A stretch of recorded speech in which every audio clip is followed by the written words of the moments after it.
here we go. This is the Skip Bayless Show, episode 41. This, as always, is the Undisputed. Everything I cannot share with you during the Go for the Throat debate show that is undisputed. Today, I will tell you why Aaron bleepin' Rodgers is, to me and to my Cowboys, Count Dracula. Today, I will go deep in ways I have not gone yet on how Kyrie Irving's anti-Semitic post impacted the many, many Jewish people around me, including my wife. Today, I will, as always, answer many of your questions. One about my cooking skills, one about my undisputed memory bank or lack thereof, and one about what it has meant to me to have my brother Lil Wayne move from Miami all the way out here near where Ernestine and I live in Los Angeles. Speaking of Ernestine, I will also go into which TV show the two of us have watched every single Friday night for 17 years. But first up, as always, it is not to be skipped. Let's start with a question from you, shall we? How about Ian from Chicago? Does returning to Green Bay this weekend remind you that it wasn't a catch? Dear Ian, no, it reminds me that it absolutely, positively, irrefutably, unequivocally was a touchdown catch by Dez Bryant at Lambeau Field in Green Bay on January the 15th, 2015, in a playoff game that my Dallas Cowboys should have won 28-26. That's what it reminds me of. But beyond that, I'll try to let that go for the moment. I'm about to get real with you because I'm getting real scared about having to deal with that same Packers quarterback this Sunday who did a number on my Cowboys that Sunday back in 2015, just as he has beaten us both times that we faced him in playoff games, as well as he has beaten us 5 of the 7 times we've had to deal with him in regular season games. That's right, Aaron Rodgers has owned me and my Dallas Cowboys. This is the same choking dog Aaron Rodgers, who has often been such a disaster for the Packers in so many other playoff games. So this Sunday, 4:25 Eastern on Fox, my Cowboys once again will be in Green Bay to play what's left of the 2022 Green Bay Packers, who are, as we all know, decimated by injuries and all manner of dissension, oozing from the finger-pointing, blame-deflecting quarterback who just might have played the worst, at least regular season game of his career last Sunday at Detroit against the worst defense in pro football. Same Aaron Rodgers who threw only 5 interceptions 2 years before and 4 interceptions a year ago as he won back-to-back MVPs those last 2 years. He threw 3 interceptions, 3 so not Aaron interceptions at Detroit and lost 15-9. Aaron bleepin' Rodgers lost to the Lions 15-9. That man still must be on ayahuasca. The Green Bay Packers are 3-6. My guy Lil Wayne, who bleeds Packers green and gold, has since he was a little kid back in New Orleans when his father brought home from the Super Bowl some green and gold paraphernalia. He fell hard for the Packers. But Wayne, the other night after that game at Detroit, was moved to tweet, RIP to the season. We should have gotten rid of 12 before the season. What? You got to understand, Wayne is flat out plugged in up in Green Bay. He knows players. He knows coaches. He knows executives. He knows. And you can Lambeau leap to the conclusion that Wayne has been hearing things from inside that a whole lot of people within those franchise walls, those people have had enough of the highest paid quarterback in all of football, the $50 million man that is number 12, Aaron Rodgers. Wayne now has growing love for Jordan Love, the quarterback drafted, of course, in the first round to ultimately replace Aaron Rodgers. So, once upon a time, Aaron Bleepin' Rodgers referred to Aaron's greatness. Now Aaron Bleepin' Rodgers refers to that Bleepin' Rodgers. As in, wait, he threw 3 interceptions? Now, back to me, lifelong, diehard, delusional Dallas Cowboy fan that I am. I'm still calling Aaron Rodgers Aaron Bleepin' Rodgers because of what he has routinely done to my Cowboys. And what I just know, he still believes he's highly capable of doing this Sunday. Just when you think he's quote unquote dead. He had some remarks he made on the Pat McAfee show a few days back about how, hey, he's still that back-to-back MVP. I believe those remarks were made from a position of strength because he knows he's about to get to face my Cowboys at Lambeau. Last week on this podcast, I talked about horror movies, the ones I can and cannot stomach. To me, and I am not exaggerating, Aaron Rodgers, for me, stepped right out of one of those horror movies. To me, he is Count Dracula from Transylvania, Wisconsin. He's flying into Lambeau as a bat who turns into Count Dracula. Black cape and all. To me, Aaron is that too cool, above it all, hip, flip, sarcastic, handsome Prince of Darkness in black cape. He loves nothing more than sucking the life out of my Dallas Cowboys. To me, Aaron is my worst nightmare because he's unkillable and he's anything but dead right now. Quick, get me some garlic, please. It'll be dark by kickoff, late Sunday afternoon at Lambeau.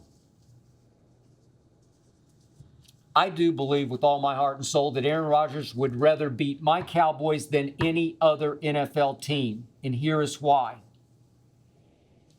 Before that 2005 draft, as you might remember, many thought that the 49ers would take Aaron Rodgers, number 1 overall, over Alex Smith. After all, Rodgers had grown up, a 49ers fan up in Northern California.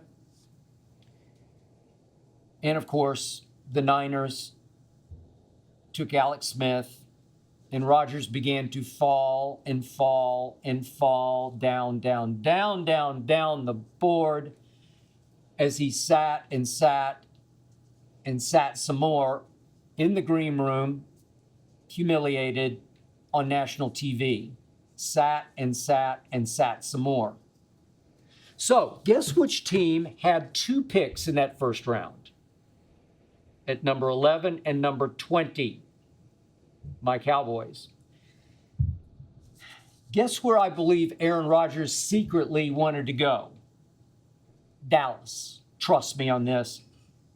Every player, Shannon Sharp always disagrees with me on this, but I think he's just trying to protect himself. I think he's a closet Cowboy fan. They all are. We have Eric Dickerson on the show, closet Cowboy fan, the Rambassador. They all have Dallas envy deep down. To me, just about every NFL player wishes he could play for America's team, the world's most valuable team, by far the NFL's most watched team when it comes to TV ratings. Who doesn't want to play at Jerry World, the eighth wonder of the world, in Dallas, Texas, the NFL's Hollywood? Green Bay was once known as Titletown, certainly back in the Lombardi days. But to me, Dallas has always been the real Tinseltown for the Cowboys. The NFL world revolves around the sun that sets right in the middle of the country, that is Dallas. So, as you also might remember, the year before that draft, 2005, Dallas had signed this undrafted free agent quarterback out of Eastern Illinois named Romo. But Romo wouldn't really get his shot to start starting for my Cowboys until 2006, which was actually 2 seasons after Aaron Rodgers' draft. So that very next season after the draft, 2005 season, my Cowboys started Drew Bledsoe, all 16 games, and then they started him 6 more before Romo got his shot in the 06 season, that next season. That's Drew Bledsoe, whom Tom Brady, of course, had rendered obsolete in New England. At number 11 in that 2005 draft, the Cowboys took DeMarcus Ware out of Troy. No issue there. DeMarcus made 9 Pro Bowls, but he didn't play quarterback, and he just simply was never as valuable, obviously, as Aaron Rodgers would become. Then at number 20, my Cowboys took another defensive lineman, this one defensive end, Marcus Spears out of LSU. Spears turned out to be a pretty good player, a stalwart, but no Pro Bowls. Certainly no Aaron Rodgers.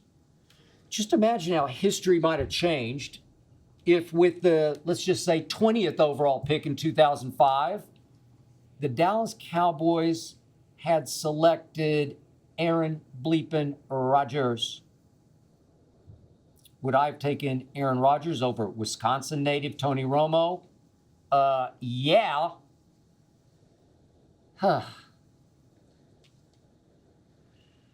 Aaron Rodgers finally went 24th to Green Bay,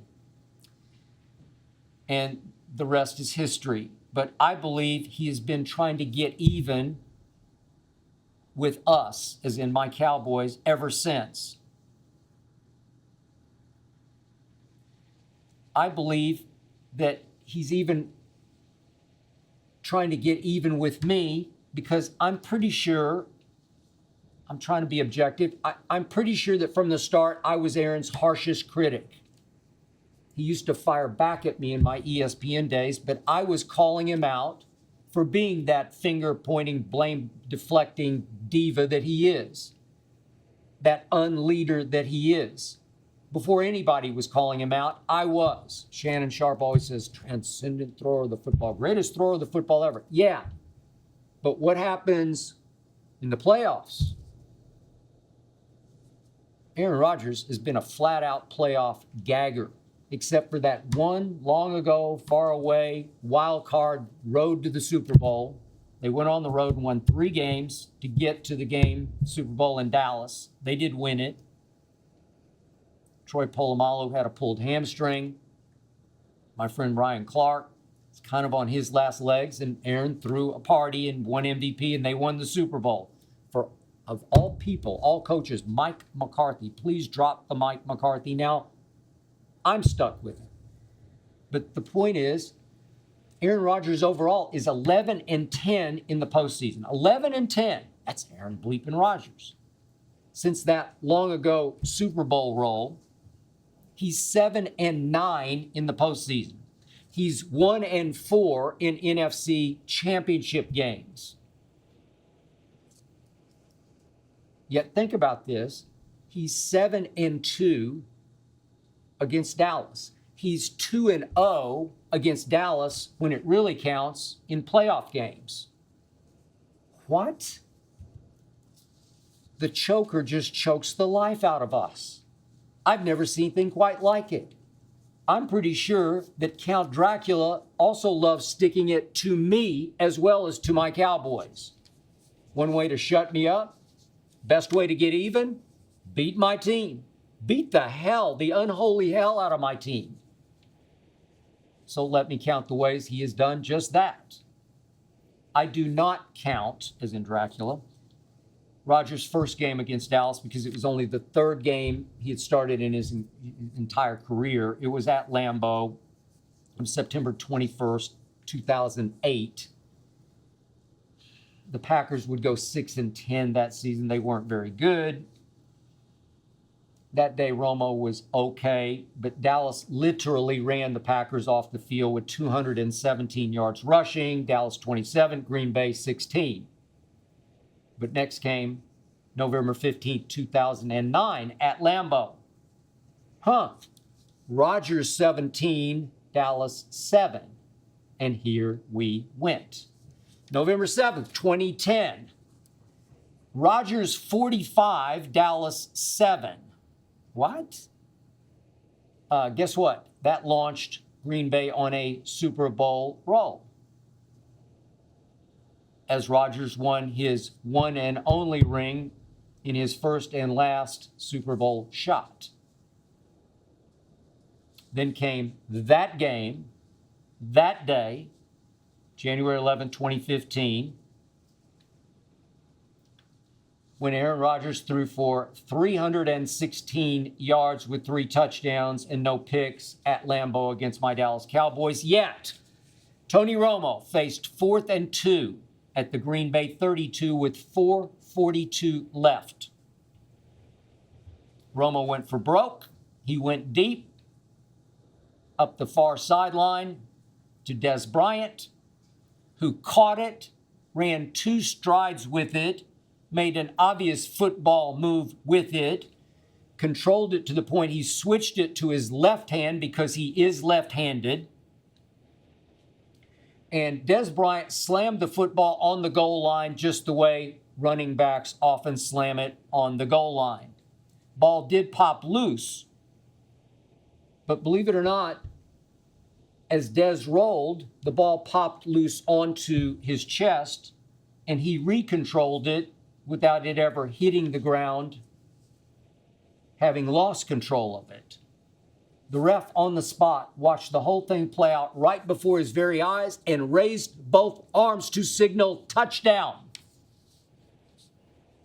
I watched it live, ironically, in a Dallas hotel room because we had taken first take at that point to Dallas ahead of the college football championship game. So I'm in a Dallas hotel room watching this play out. And I raised my arms to signal touchdown because clear as day, which was night by then in Green Bay, it was a touchdown. And who of all coaches challenged it? It was please drop the mic, McCarthy.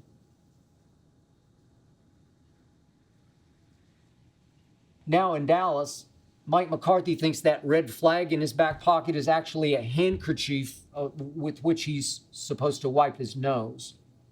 But that day, somebody woke up Mike McCarthy on the Green Bay sideline, and the bump on the log that is Mike McCarthy said, should I challenge? Yeah, challenge.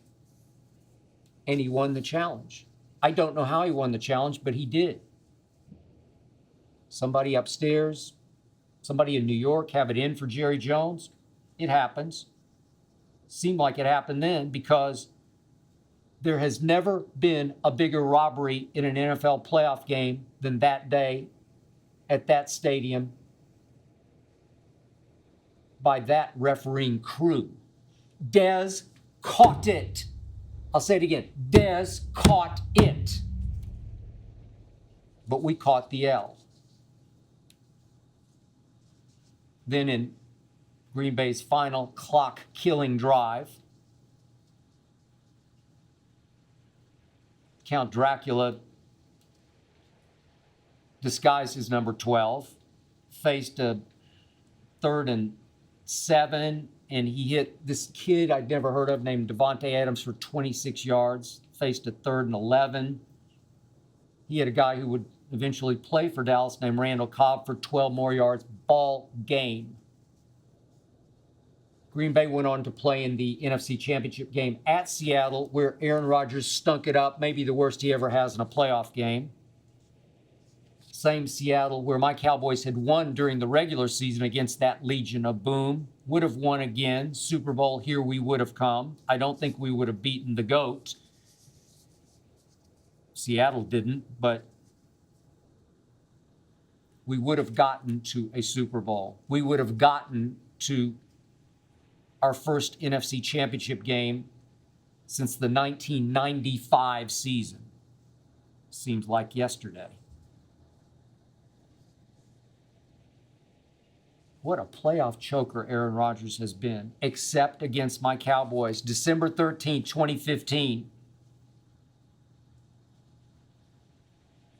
Regular season game at Lambeau. Well, why is every Dallas Green Bay game at Lambeau? I don't know. Maybe somebody upstairs doesn't like Jerry Jones. Aaron Rodgers, 28, Dallas 7, albeit against my quarterback that day, Matt Castle, who was no Cooper Rush. But next came yet another game at Lambeau, except this time my quarterback was this 4th-round rookie out of Mississippi State, this kid named Prescott, as in Dak, and this time riding shotgun for Dak was another rookie out of The Ohio State, kid named Ezekiel Elliott. Hello, world. Cowboys 30, Aaron Rodgers 16, as Dak threw for 247 and Zeke ran for 157. And I thought, I got this. And I don't got it. Dracula was just setting us up. Back he came that same year for a playoff game at Jerry World against my 13-3 Cowboys, my number 1 seeded Cowboys, coming off a bye week. And before you could say, like a good neighbor, State Farm is there,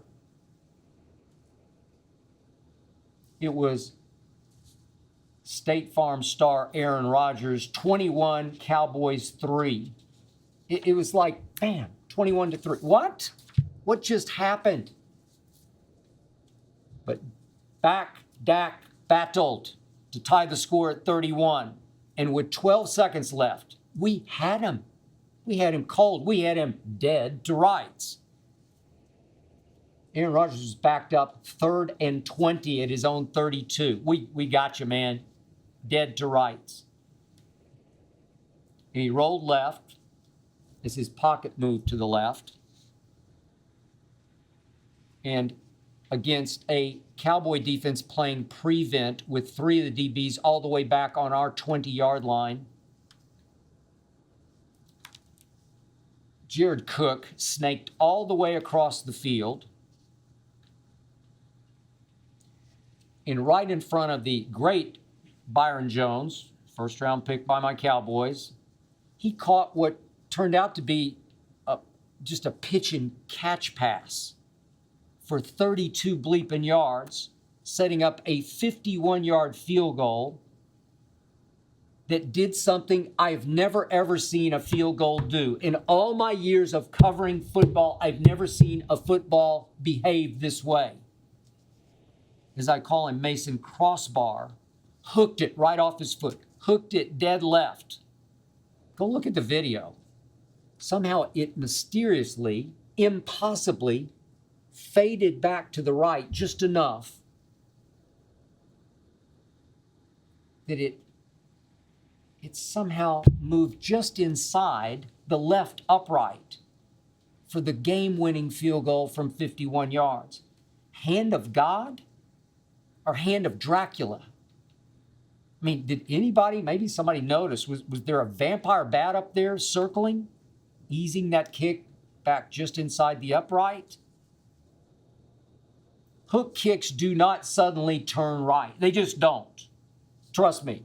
I play enough golf to know if I snap hook a tee shot, there's only one way it's going to move back to the right, and that's if there is high wind. That was indoors at Jerry World. The roof was closed. There's no wind whatsoever. Back came Dracula again to Jerry World next year, October 8th of 2017. Final Green Bay drive. They're down 31-28. They're facing 3rd and 8 at the Cowboy 30. And Aaron Bleepin ran for 18 yards. Killed me. Tore my guts out. All of a sudden, it's 1st and 10 at the Cowboy 12. Fade route to that kid Devontae. Hadn't really noticed him that much. Fade route on little tiny Jordan Lewis. I don't know, he's 5'9", 5'10" maybe. Devontae's at least 6'2". Incomplete. Battles his ass off, incomplete. And guess what Aaron Bleepin did? Guess what that too cool hip flip Count Dracula did? He just tells Devontae, run the same route again. Just run it again. He can't stop you. Same route, same fade throw, touchdown, ball game.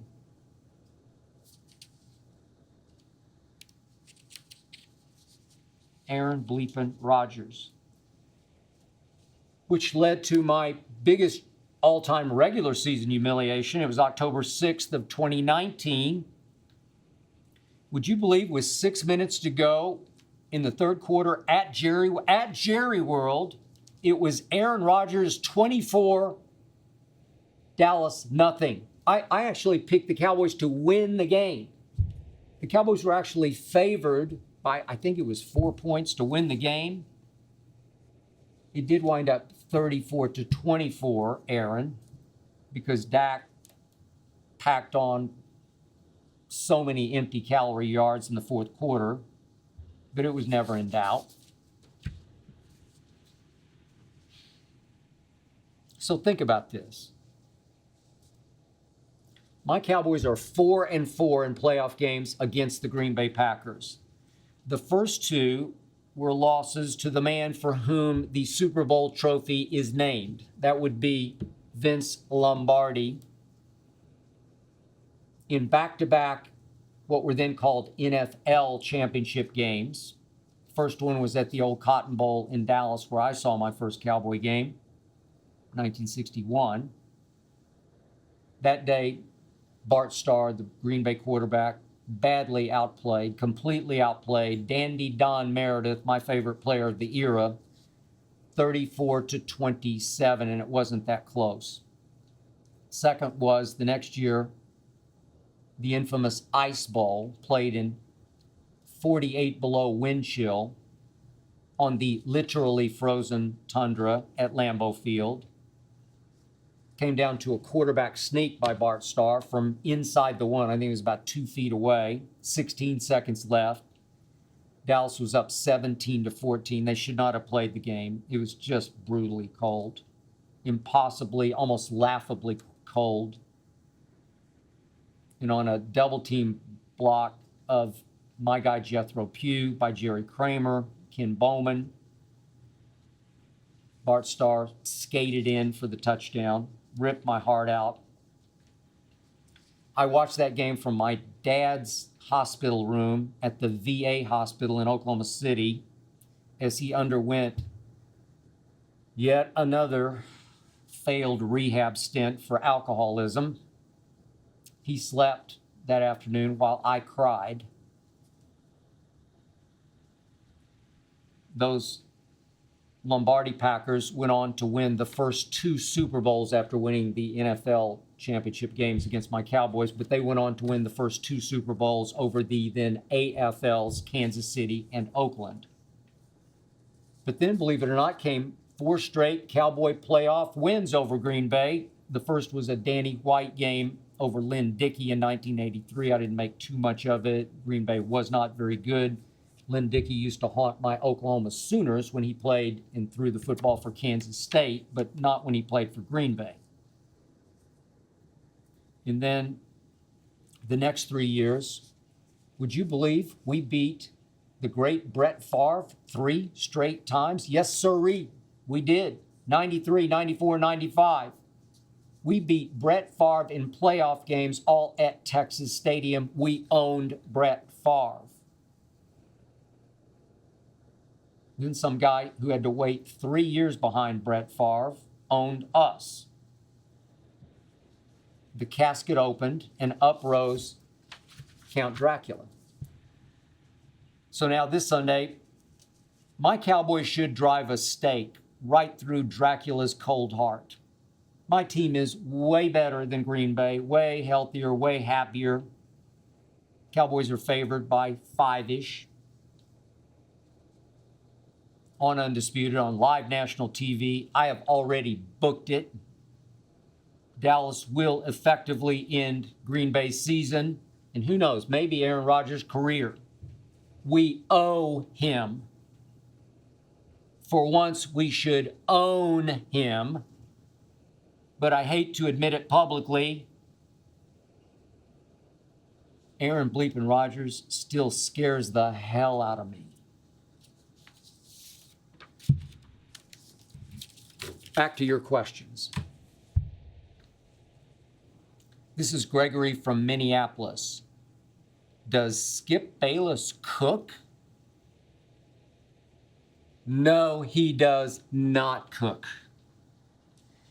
I do come from a long line of cooks, and I was the one and only who rebelled.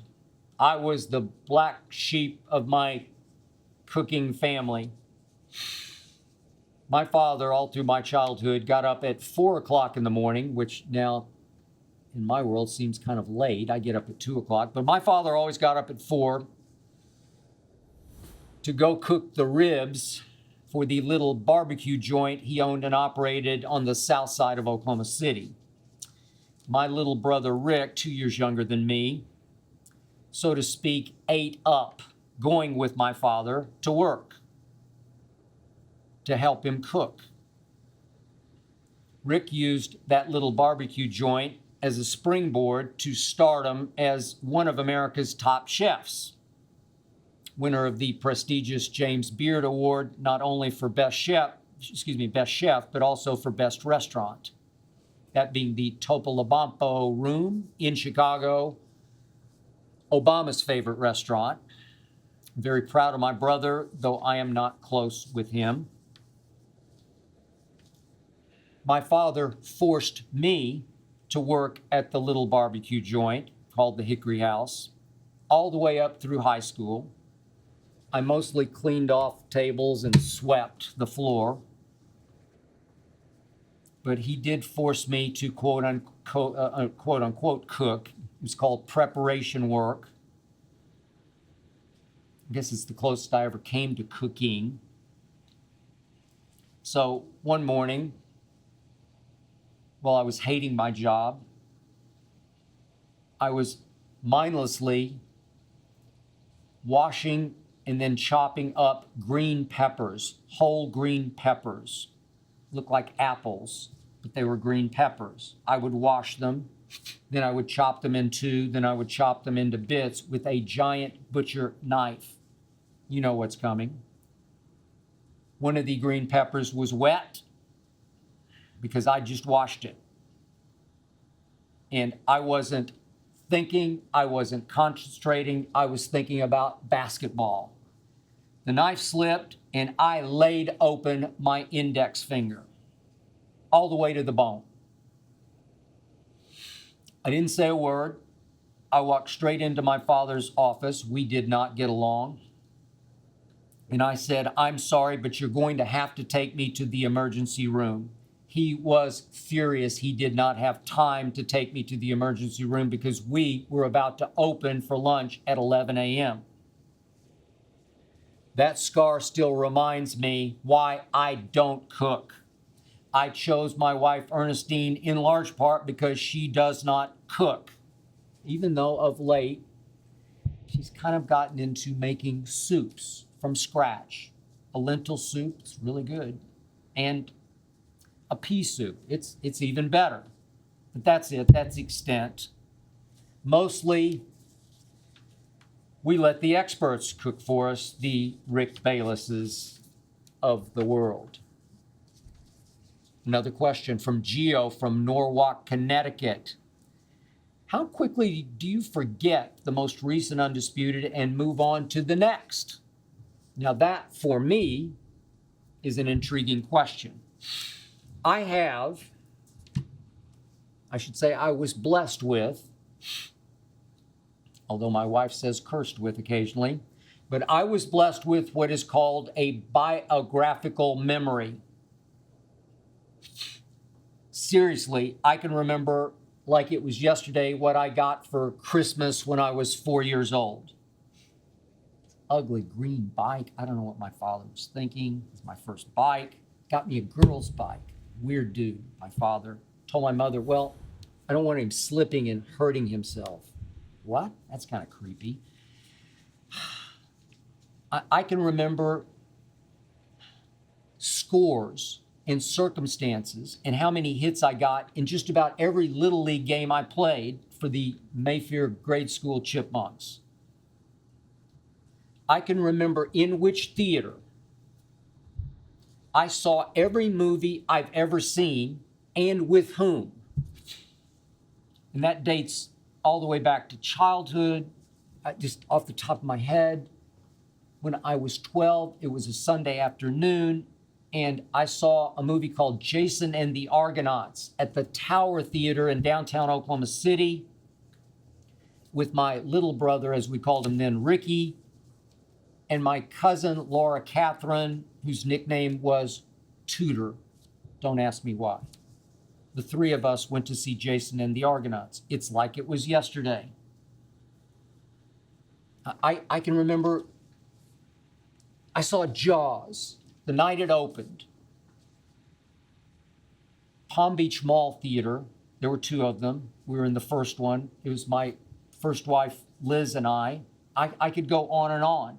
But here's the crazy part. Undisputed, for me, comes so fast and furiously, 5 days a week, 49 weeks a year. For the life of me, I can't remember yesterday's show, not even yesterday's. My memory can only store so much, my flash memory. And I have to let it go as soon as it's over, or I risk overload. I don't know, I risk insanity. We always get the ratings one day later off each show. And sometimes I want to check which topic spiked in yesterday's show. And I have to ask our producer, Tyler Korn, hey, which topic came at that time? Tells me, I'm like, oh yeah, I remember we did that topic. So I can tell you that I saw The Shining. I saw it in Dallas, the Jack Nicholson, Stephen King movie. Saw it in Dallas at North Park Mall Theaters. There was 1 and 2 on one side of Central Expressway, 3 and 4 on the other. I saw it in Theater 1 with my girlfriend at the time, Nancy. Remember it like it was last night. But I cannot tell you exactly what we did yesterday on Undisputed. Now, quick aside concerning my 17-year relationship with my wife, Ernestine. Our bond has been built on a ritual we observe every single Friday night, a bond I could not have imagined when we first met. We watch all 5 Jeopardies that we tape during the week. Now, sometimes if I do have to watch, let's say, a LeBron game, a Laker game on a Friday night, maybe we don't get to the final 2 and we watch them late on Saturday night after whatever college football game I have to watch. But we do watch Jeopardy. This week we're in the middle of this year's Tournament of Champions. I started watching Jeopardy back in my high school days when the host, dating myself, the host was Art Fleming. This is pre-Alex Trebek. But I do believe that my wife, Ernestine, watches Jeopardy in part because she knows how much I love testing myself on Jeopardy. I am crazy competitive, and I'm either competing with myself or with Ernestine. She does love watching Jeopardy, but I think she, more than me, loves to love or hate the contestants on each show, or the new hosts in place of the late, great Alex. She loves Mayim Bialik. She cannot stand Ken Jennings. But even though she isn't nearly as competitive as I am, she does get a kick out of burning me in some categories that she owns. Pop culture, food, drink, fashion, potpourri. Now you give me the right categories, I am Jordan-esque on Jeopardy. History, literature, Shakespeare, geography, colleges, and of course, anything sports. I steamroll. Ernestine has often encouraged me to become a celebrity Jeopardy contestant. She believes she could pull strings. Maybe somebody here could pull strings to get me on. Shannon Sharp was once a celebrity Jeopardy contestant, and he won. Would I love to ever do battle with Shannon on Jeopardy? Maybe we should try that in place of Undisputed someday. But while Ernestine pushes me, I always wimp out on doing Celebrity Jeopardy because I just know that I would be a prisoner of, that I could get exposed by whatever categories I was handed. I mean, if you stick me with science, astronomy, or mathematics, or I could go on and on. I'd be just as lost as LeBron was in the 2011 NBA Finals.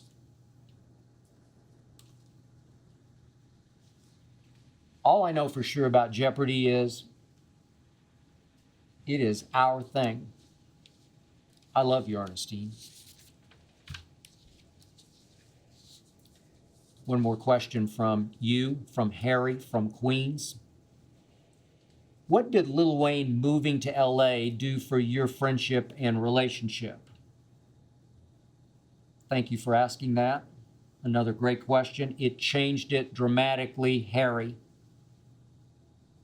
Now every, couple of months, Ernestine and I drive out the 30, 40 minutes, depending on traffic, it takes to get to Lil Wayne's new abode. And we just hang out for a couple hours. We talk mostly life, maybe a little sports.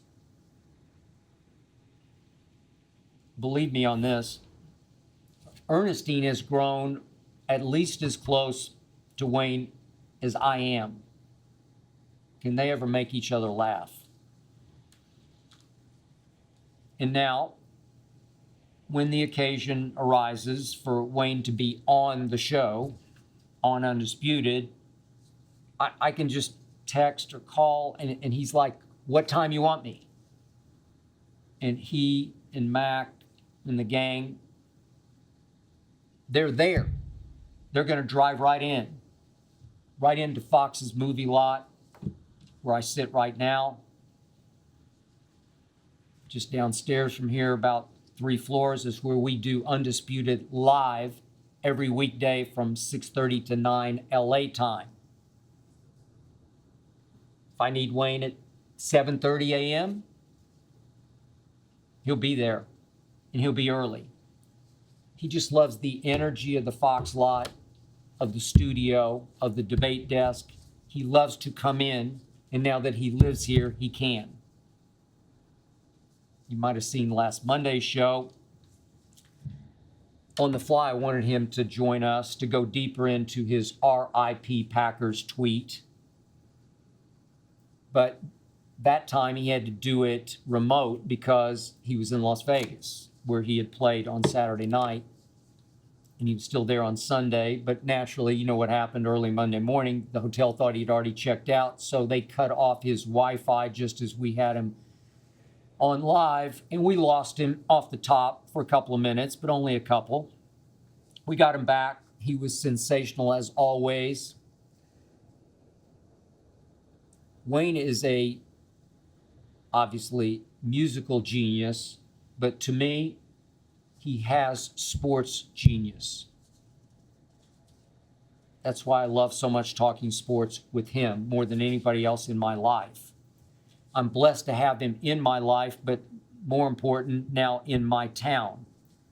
And by the way, Wayne keeps threatening to replace our theme song, his No Mercy, with what he says will be an even better theme song. And I say to him, said several times to him, you cannot top the greatest theme song in the history of television. And he always says to me, watch me.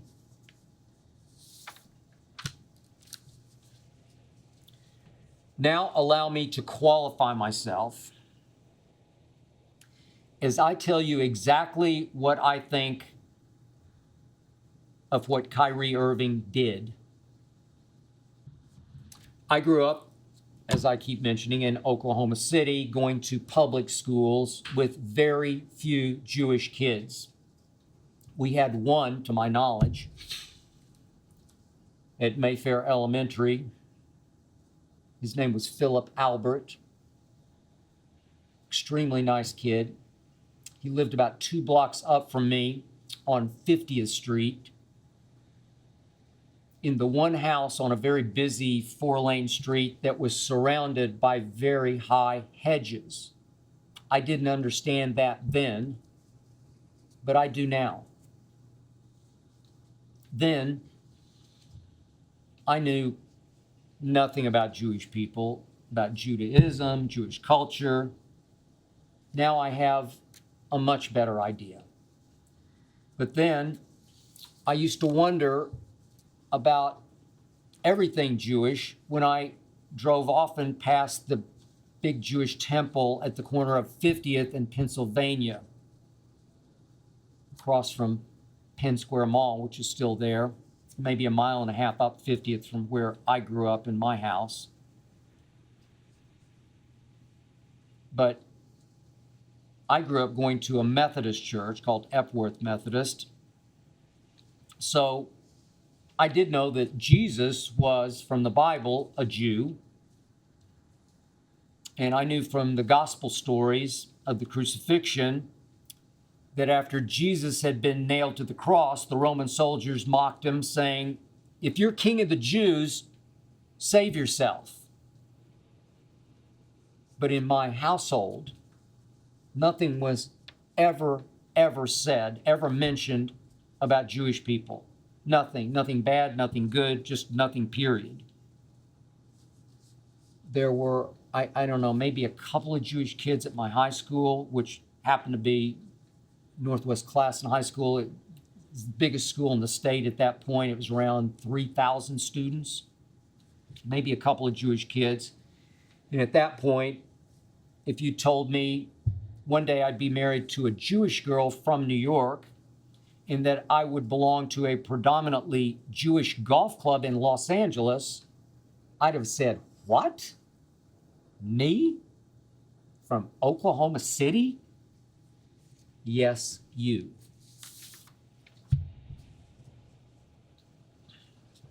I did get to know several Jewish kids on my freshman dorm floor at Vanderbilt, where there were 2 Jewish fraternities. And I worked very closely with a couple of Jewish kids on our school newspaper called The Hustler, still going strong.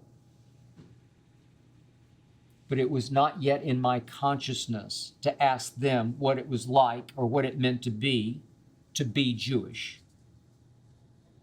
It wasn't until I was out of college, out here in Los Angeles, working for the LA Times, that I met and clicked with Lee Steinberg.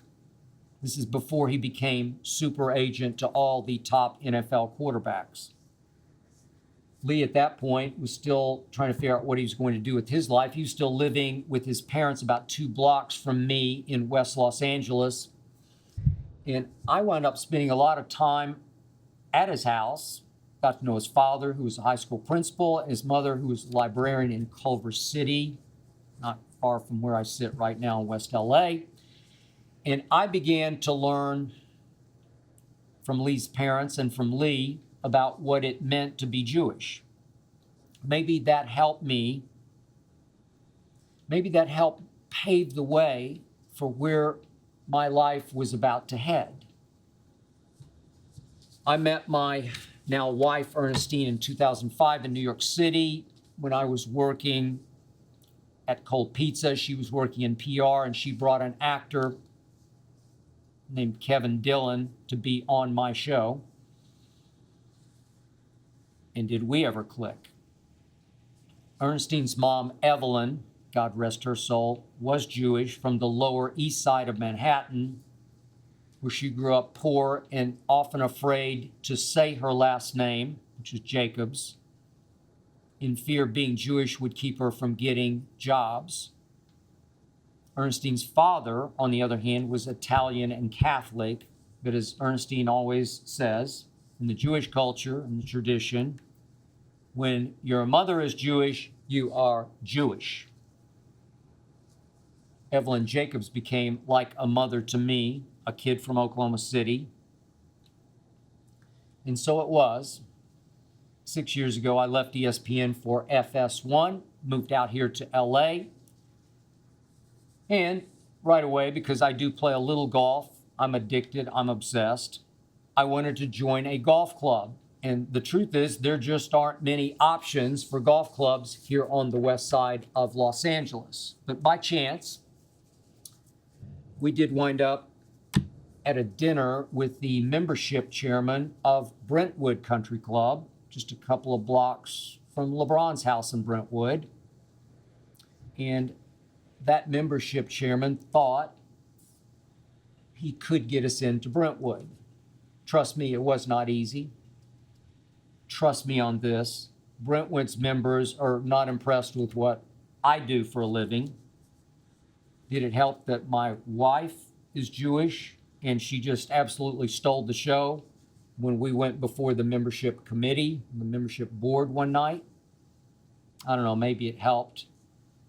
Brentwood is a predominantly Jewish club. So, as fate and life would have it, I wound up playing most of the golf that I do get to play with 3 Jewish guys. A retired dentist,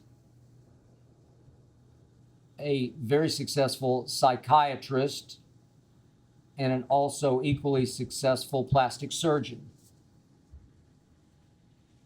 Now, during my marathon days, I did run 9 of them.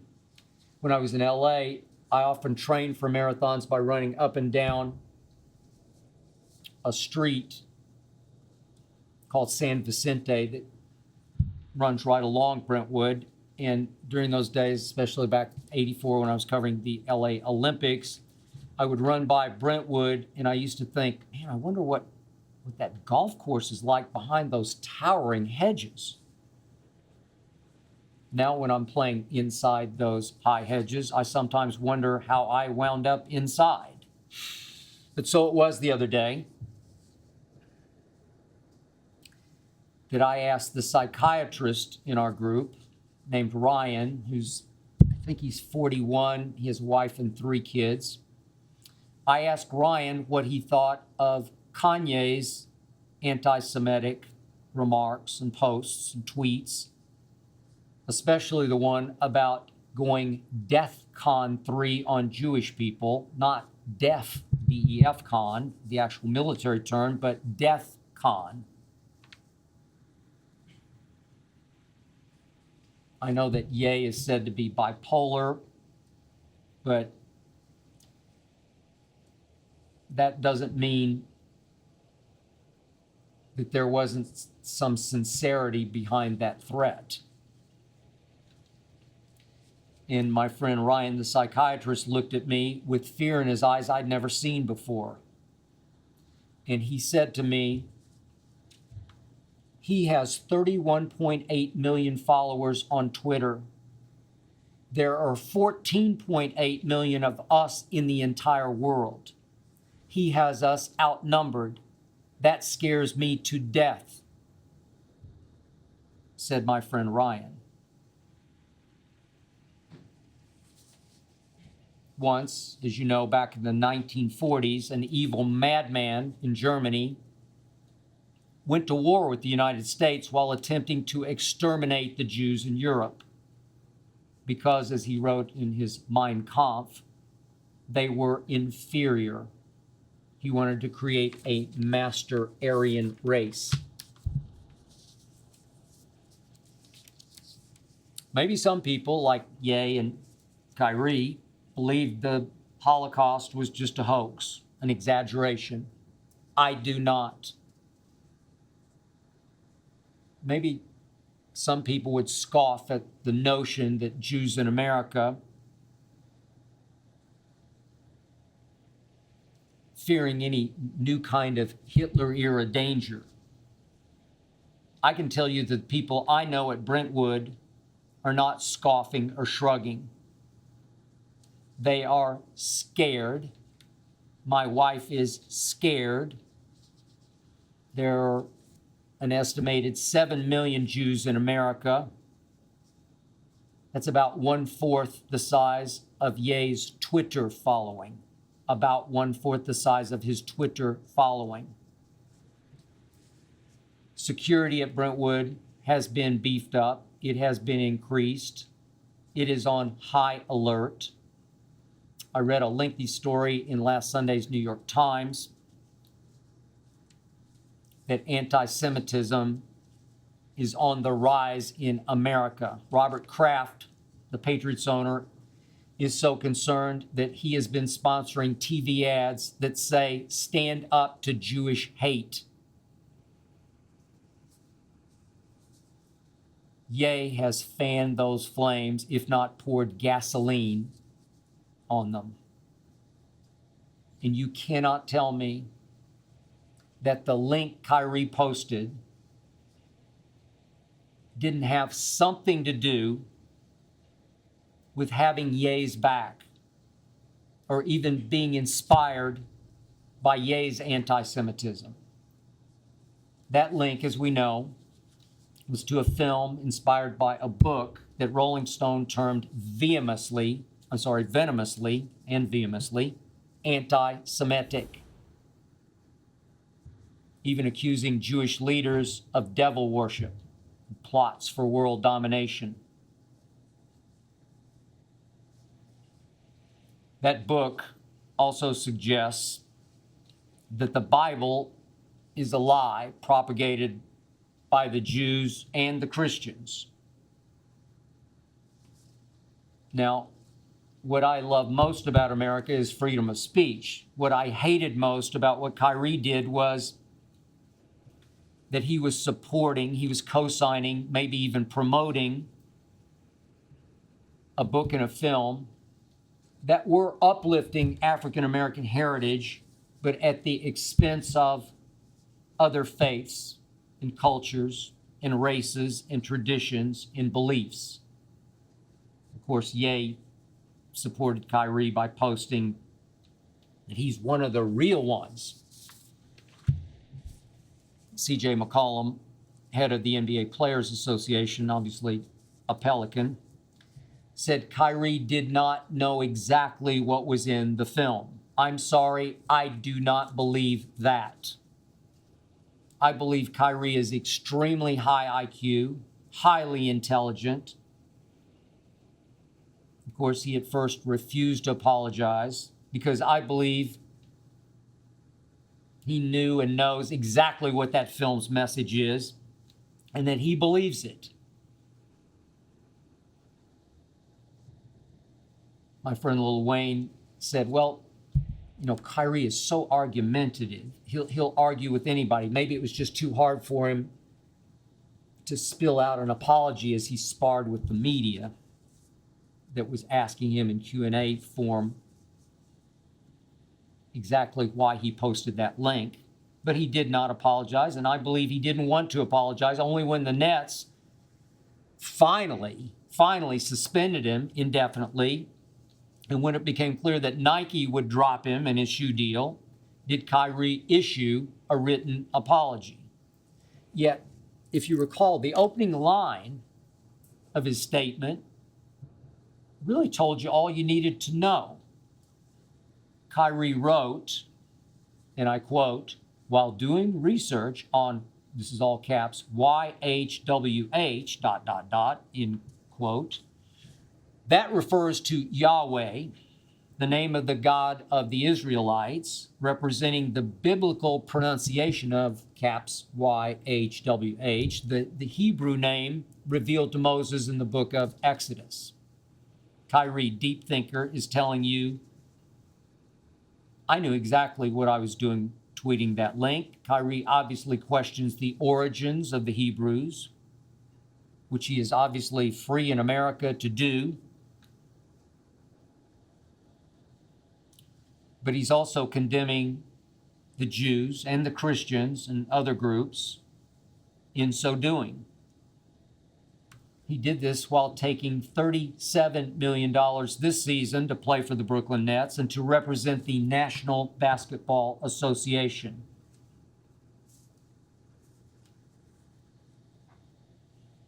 Obviously, many advertisers, many fans condemning Kyrie for his stance. And of course, corporate America has cut ties with Ye. I'll say it again. If Kyrie wants to quit basketball and become a full-time conspiracy theorist, a revolutionary thinker, a mold-shattering contrarian, he is so free to do so because that's America. If he wants to talk about the earth is flat or the Illuminati runs the world or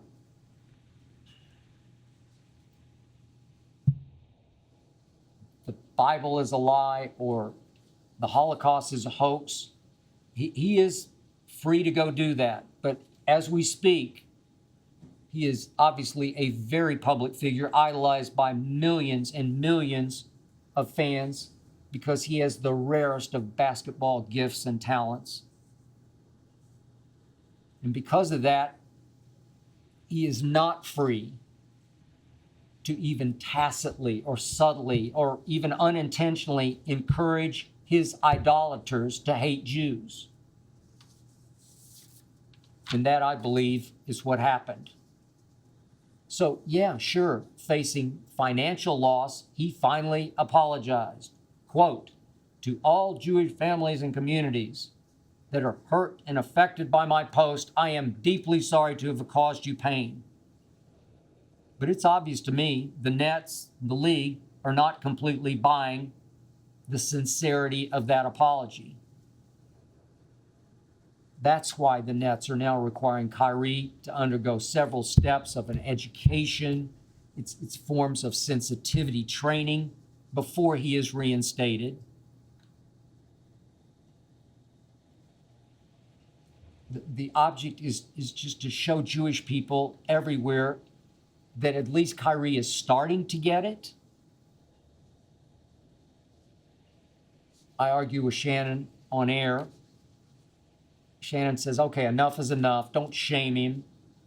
He apologized. Let's move forward. And I say, no. You can't just finally issue an apology and move forward after that. Not after that.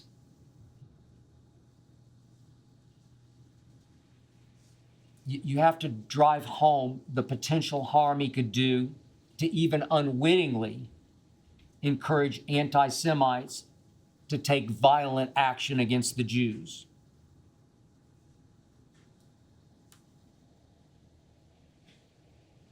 I do think I have some feel for Jewish people's fear because I do experience it firsthand on a daily basis.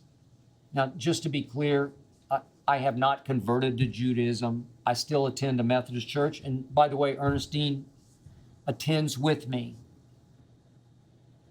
I'm still very much Christian, though I must admit publicly, I do not like that label and what it started to stand for. I just deeply and dearly believe in a higher power. I just believe in God. And obviously, I do not believe some things taught in the Jewish faith. But I do believe, as Pollyannish as this might come across, I just believe we all came from God. I believe that with all my heart and soul, that we're all little pieces of God. And I truly try to love everybody, no matter what they might believe spiritually. That's why I love sports so much. That's why I love talking sports so much. It's the ultimate common ground. It doesn't matter what color you are. It doesn't matter what you believe spiritually. It only matters, in the end, what team or what player you root for. Sports do bring us together.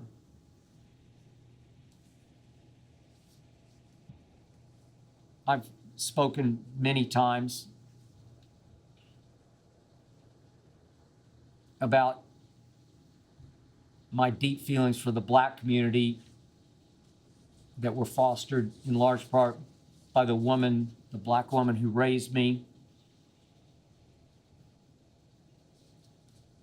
Trust me on this.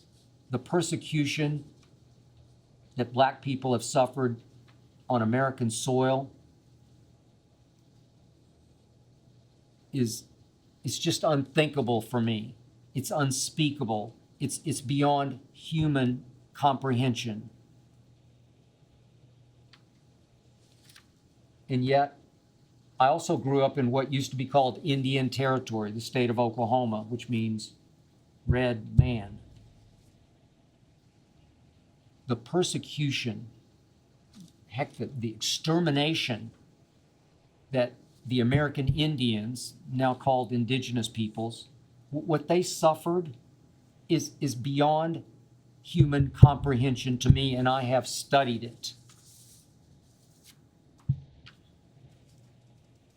This country declared war on the original people who occupied this land. And atrocities were committed on both sides, unspeakable atrocities beyond human comprehension. And so I believe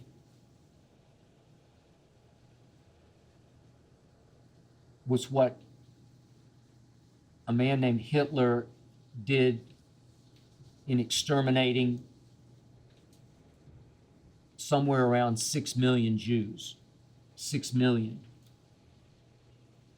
But that happened over there in Europe, not here on American soil. But deep down, in my view, many of the around 7 million Jews living in America right now fear it could happen again.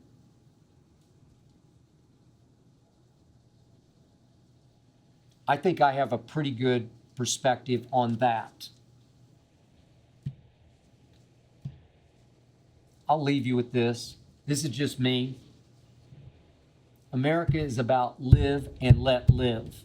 It's about coexisting. America was founded on religious freedom. And then it was founded on bring us your tired, your poor, your wretched refuse yearning to breathe free. America to me is about combined scar tissue.